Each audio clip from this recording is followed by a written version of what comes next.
രാവിലെ സൈന്യത്തിൻ്റെ ഓപ്പറേഷൻസിലൂടെ ഈ മുണ്ടകൈ ഭാഗത്തുള്ള ആളുകളെ എയർലിഫ്റ്റ് ചെയ്ത് കൊണ്ടുവരാനുള്ള ഒരു പ്ലാനിങ് അടിയന്തരമായി നടത്തണമെന്നുള്ളത് പറഞ്ഞിട്ടുണ്ട്. അതിൻ്റെ സ്കെച്ചിങ് ഞങ്ങളിപ്പോൾ കളക്ടറും SP ആയിട്ട് സംസാരിച്ചു. അതിൻ്റെ സ്കെച്ചിങ് നടത്തുകയാണ്.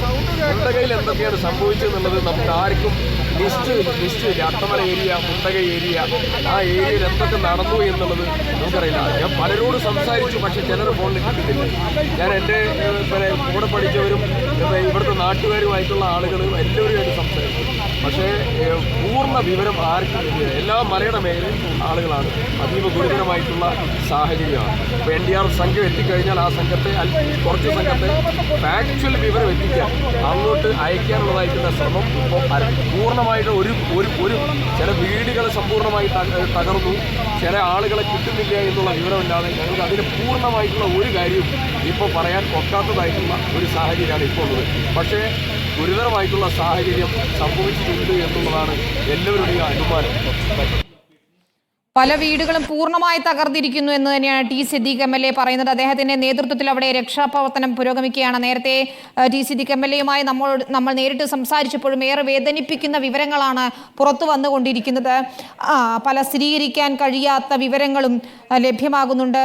ദുരന്തത്തിന്റെ വ്യാപ്തി എത്രത്തോളമാണെന്ന് അറിയാൻ കഴിയുന്നില്ല എന്നാണ്. ഉള്ള മൊബൈൽ ഫോണിലെ ചാർജ് ഉപയോഗിച്ചുകൊണ്ട് പലരും അയക്കുന്ന സന്ദേശങ്ങൾ ഏറെ ഭീതിപ്പെടുത്തുന്നതുമാണ്. 3 കുട്ടികളെക്കുറിച്ചൊരു വിവരവുമില്ല എന്ന ഒരു സന്ദേശം ലഭിച്ചിട്ടുണ്ട്. ഒപ്പം ഭർത്താവിനെയും മകളെയും കാണാനില്ല എന്നൊരു വീട്ടമ്മയുടെ സന്ദേശവും ലഭിച്ചിട്ടുണ്ട്. അങ്ങനെ പല വിവരങ്ങളും വരുന്നു. ഒരു ദുരന്തത്തിൻ്റെ വ്യാപ്തി എത്രത്തോളമാണെന്ന് നമുക്ക് ചിലപ്പോൾ നേരം പുലർന്നാൽ മാത്രമേ അറിയാൻ കഴിയുകയുള്ളൂ. ഏതായാലും പുലർച്ചെ ഉണ്ടായ മണ്ണിടിച്ചിലിൻ്റെ വ്യാപ്തി അതിഭീകരമാണെന്ന് തന്നെയാണ്, ഗുരുതര സാഹചര്യമാണെന്ന് തന്നെയാണ് പ്രദേശവാസികൾ പറയുന്നത്. രക്ഷാപ്രവർത്തനം ഏറെ ദുഷ്കരവുമാണ്. പല വീടുകളും മണ്ണും ചെളിയും മൂടിയ നിലയിലാണ്. പലരും മണ്ണിനടിയിൽ കുടുങ്ങിക്കിടക്കുന്ന സാഹചര്യമാണെന്നാണ് വ്യക്തമാക്കുന്നത്. ഹെലികോപ്റ്റർ എത്തിച്ച് രക്ഷാപ്രവർത്തനം നടത്തണമെന്നൊരാവശ്യം നാട്ടുകാർ പറയുന്നു. കാരണം ഒരു പാലമാകെ തകർന്നിട്ടുണ്ട്. അതുകൊണ്ട് അങ്ങോട്ട് എത്തിച്ചേരാൻ പോലും കഴിയുന്നില്ല എന്നാണ്. സാനിയോ, പുറത്തു വരുന്ന ചില സന്ദേശങ്ങൾ അനുസരിച്ച് 3 കുട്ടികളെ കാണാനില്ലെന്നൊരു അധ്യാപികയുടെ സന്ദേശം ലഭിക്കുന്നു. തൻ്റെ കുഞ്ഞിനെയും ഭർത്താവിനെയും കാണാനില്ലെന്നൊരു വീട്ടമ്മയുടെ സന്ദേശം ലഭിക്കുന്നു. അങ്ങനെ പല വിവരങ്ങളും പുറത്തു വരുന്നുണ്ട്. വേദനിപ്പിക്കുന്ന പല വാർത്തകളും ഉണ്ടെന്ന് മന്ത്രി തന്നെ പറയുന്നു. പക്ഷേ ഇതൊക്കെ നമുക്ക് സ്ഥിരീകരിക്കാൻ കഴിഞ്ഞിട്ടില്ല.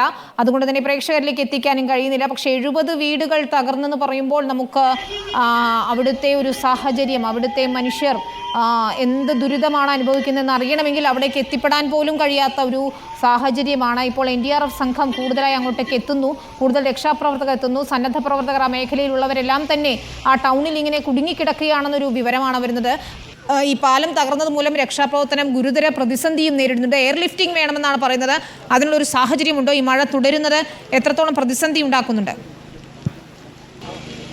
കനത്ത മഴയാണ് വയനാട്ടിലുടനീളം ഇപ്പോഴും തുടരുന്നത്. വിനിത സൂചിപ്പിച്ചതുപോലെ കോഴിക്കോട് നിന്ന് ഒരു NDRFന്റെ സംഘം കൂടി വയനാട്ടിലേക്ക് വരുന്നുണ്ട്. പക്ഷെ അവർ നേരിടുന്ന വെല്ലുവിളി എന്ന് പറയുന്നത് എല്ലാ ഇടങ്ങളിലും വ്യാപകമായ വെള്ളക്കെട്ടും അതുപോലെ മണ്ണിടിച്ചിലുമാണ്. ചുരത്തിൽ നമ്മൾ വരുന്ന വഴിക്കൊക്കെ മുഴുവനായി മണ്ണിടിഞ്ഞുകൊണ്ടിരിക്കുകയാണ്. ഏത് സമയവും വലിയൊരു അപകടം ചുരത്തിലടക്കം ഉണ്ടാകാനുള്ള സാഹചര്യങ്ങളാണ് ഇപ്പോൾ അവിടെ നിന്നുള്ളത്.